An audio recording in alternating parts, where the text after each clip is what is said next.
students, how are you all? I hope you all must be going very well and doing your studies very nicely.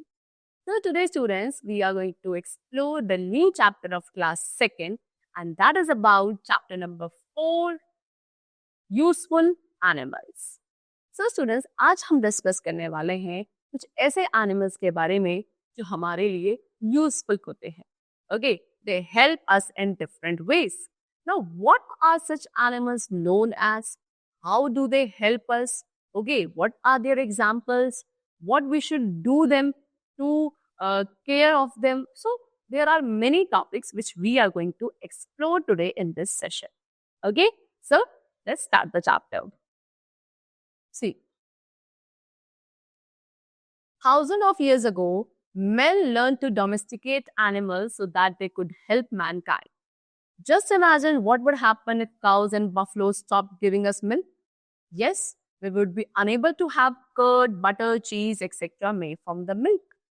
It means that these animals are very useful to us. Let us discuss the different types of animals and know how they are useful to us.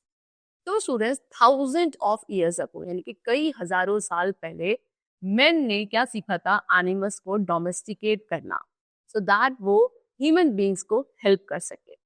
They have given an example कि just एक बार हम अगर सोच के देखें कि अगर cause and buffaloes हमें मिल्क देना बंद कर दे तो क्या होगा. इट्स ऑब्वियस कि अब हमें कर्ड, बटर, चीज एक्सेट्रा ये सब चीजें भी नहीं मिल पाएंगी. क्यों? क्योंकि ये सभी चीजें मिल्क के थ्रू बनाई जाती है. ओके, दैट मीन्स व्हाट कि ये एनिमल्स हमारे लिए यूजफुल हैं बिकॉज ये हमें बहुत सारी यूजफुल चीजें प्रोवाइड कर रहे हैं. तो अब हम क्या डिस्कस करने वाले हैं? इसी तरीके के डिफरेंट टाइप्स ऑफ एनिमल्स को यहाँ डिस्कस करेंगे एंड कैसे वो हमारे लिए यूजफुल है. That also we are going to cover. So first of all, we have the topic of domestic animals. So unlike wild animals, some animals can be kept in homes or farms and they are called domestic animals. So जैसे कि हमने अपने last chapter में discuss किया था wild animals के बारे में. वाइल्ड एनिमल्स स्टूडेंट्स क्या थे? वो फ्रीली रहते हैं नेचर में एंड यूजुअली वो जंगल्स में रहेंगे या आप उन्हें जू में जाकर देख सकते हैं. But if we talk about domestic animals, तो डोमेस्टिक एनिमल्स ऐसे एनिमल्स हैं जिनको आप अपने घर में अपने साथ रख सकते हो या अपने फार्म्स में रख सकते हो. Okay, see now we have pet animals. An animal और bird that you have at home is called a pet. कोई भी ऐसा एनिमल या बर्ड जो आप अपने घर में अपने साथ रख रहे हो उसे आप पेट कहते हो. Example, parrot, dog and cat. All these are pet animals. Then we have farm animals. Animals that are kept at farms for some use are called farm animals. वो animals जिनको हम farms में रखते हैं अपने use के लिए, they are called farm animals. So basically student, domestic animals हैं जो कि दो types के होते हैं, some pet animals and some farm animals. Okay, तो farm animals कौन से हैं? जिन्हें हम अपने farms पे रखते हैं अपने use के लिए, एंड पेट एनिमल्स जिनको हम अपने घर में रखते हैं अपनी कंपनी के लिए, अपने प्लेजर के लिए. नाउ फार्म एनिमल्स के एग्जांपल्स हैं cow, hen, goat and horse. Okay, etcetera. Farm animals give us food and some of them help us with our work. Farm animals या तो हमें कुछ फूड आइटम्स प्रोवाइड करते हैं और कुछ ऐसे फार्म एनिमल्स है जो हमें हमारा वर्क करने में हेल्पफुल होते हैं. Farm animals are very useful to us. How? We will learn it. Okay, we can group them into 4 categories. अब farm animals को भी 4 categories में ग्रुपिज्म किया जाता है.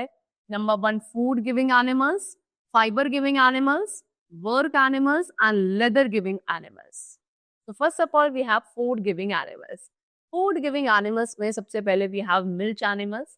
तो cow, buffalo, goats ये सभी वो animals हैं जो हमें milk provide करते हैं and therefore they are called milch animals.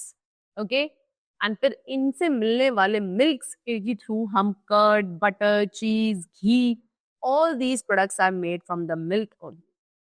Okay, secondly we have poultry animals. Animals that are kept for their meat और eggs.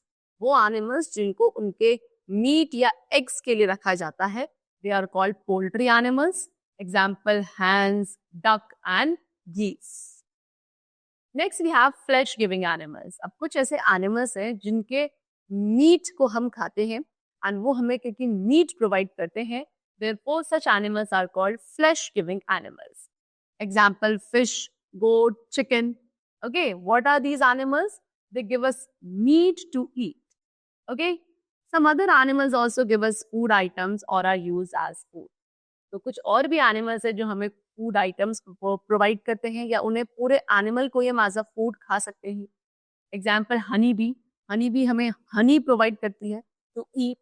Okay, they suck the nectar of flowers and make Honey. Actual में हनी बीज flowers के nectar को सक करती है and उसको हनी उससे हनी बनाया जाता है एंड उसी हनी को हम खाते हैं, which is very good for our health. Honey is a natural sweetener and is also used to make many medicine. Honey क्या है? एक natural sweetener है and इसको बहुत सारी medicines बनाने के लिए भी use किया जाता है. Then we have fiber giving animals. Second category थी fiber giving animals की. तो कुछ ऐसे animals है students जो हमें fibers provide किए जाते हैं. And fibers से क्या बनाए जाते हैं? फिर इसके अलावा उसके बाद हम fibers के through clothes बनाते हैं जो हम different types of weather के according वियर करते हैं. तो sheep, goat, yak, they give us वूल, है ना. शीप, गोट, याक ये हमें वूल प्रोवाइड करते हैं. The fur growing on the skin of sheep and yak is used for making wool. जो शीप एंड याक की बॉडी के ऊपर, उनकी स्किन के ऊपर जो फर ग्रो करते हैं, उसी फर का यूज करके हम वूल बनाते हैं एंड वूल का यूज करके वुलन क्लोथ्स बनाए जाते हैं. एंड उन सभी वुलन क्लोथ्स को हम ड्यूरिंग विंटर सीजन वियर करते हैं because they keep our body warm. Okay, then we get silk fiber from silkworm. अब इसके बाद silkworm है. This is a silkworm. Silkworm is a type of insect and ये हमें silk fiber provide करता है and silk fiber को use करके then we make silk. Next we have work animals. अब बात करते हैं कुछ work animals की. So some animals are used to carry people and loads. अब कुछ ऐसे animals है जिनको पीपल यानी कि लोगों को या लोड्स यानी कि किसी भारी बोझ को कैरी करने के लिए यूज किया जाता है एंड ऐसे एनिमल्स को वर्क एनिमल्स कहा जाता है.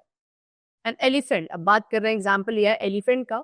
एलिफेंट क्या है? एलिफेंट एक वर्क एनिमल है because it is used to carry logs of wood in forest. Elephant का यूज किया जाता है जंगल में बड़े बड़े जो वुड के लकड़ियों के लॉग्स होते हैं उनको कैरी करने के लिए. Then if we talk about ox is used in farming to plow the field. You can see this is the oxen. यहाँ पे oxen है जो क्या फील्ड को प्लो कर रहे हैं, यानी कि इनको हम क्या यूज कर रहे हैं? फील्ड की प्लोइंग के लिए यूज कर रहे हैं. फिर इसके अलावा कुछ और भी एनिमल्स हैं like donkey, mule, horse, camel, yak, buffalo. ठीक है, सॉरी, ये सभी ऐसे एनिमल्स हैं जो वर्क एनिमल्स हैं एंड वर्क एनिमल्स को students we also call beast of burden. Okay, इन्हें बीस्ट ऑफ बर्डन भी कहा जाता है.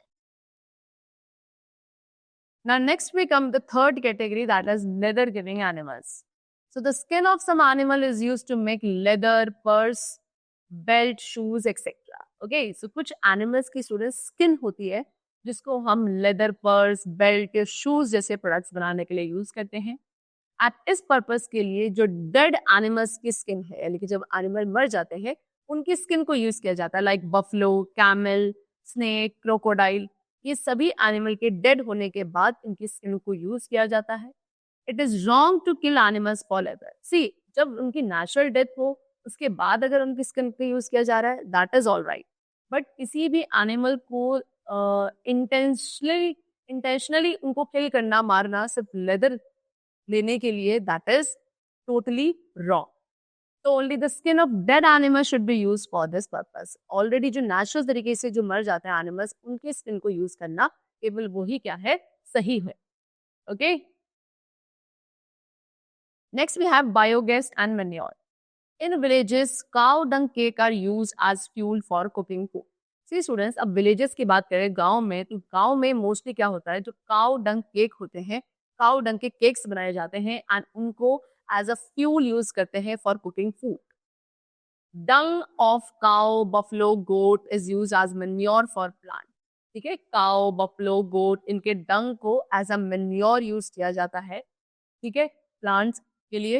एंड एनिमल वेस्ट को यूज किया जाता है बायोगैस प्रोड्यूस करने के लिए. बायोगैस ये भी एक गैस है जिसे आप एज अ फ्यूल यूज कर सकते हैं to cook the food. Okay, now the next topic which we have is animal care. तो स्टूडेंट्स, जैसे कि हमने डिस्कस किया, domestic animals are useful to us in different ways. That means what? we all should take care also of them so that they remain healthy and fit. So animals are very useful to us. We must be kind and gentle to them. क्योंकि animals हमारे लिए काफी useful होते हैं तो हमें उनके लिए काइंड एंड जेंटल होना चाहिए. We must take good care of them. हमें उनकी एक अच्छी केयर करनी चाहिए. We should not tease them. हमें उन्हें परेशान नहीं करना चाहिए. We must give good food. ठीक है, हमेशा हम उन्हें अच्छा खाना दें, क्लीन वाटर एंड एक सेफ एंड क्लीन शेल्टर हमें इन सभी एनिमल्स को, डोमेस्टिक एनिमल्स को प्रोवाइड करना चाहिए. We must take the sick animals to a veterinary doctor called vet in short.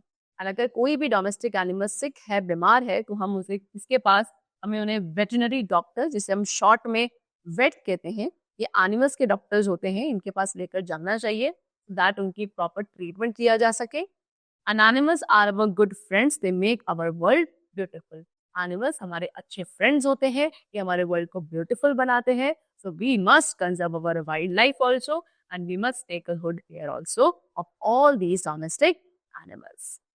That's all for the chapter.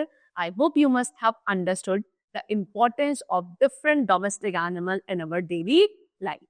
And now, from now onwards, what you are going to do, you are going to take a good care of all these such animals so that the usefulness of these animals could be conserved. Okay, that's all for today. Let's meet in the next session. Till then, keep going well. And thanks to everyone.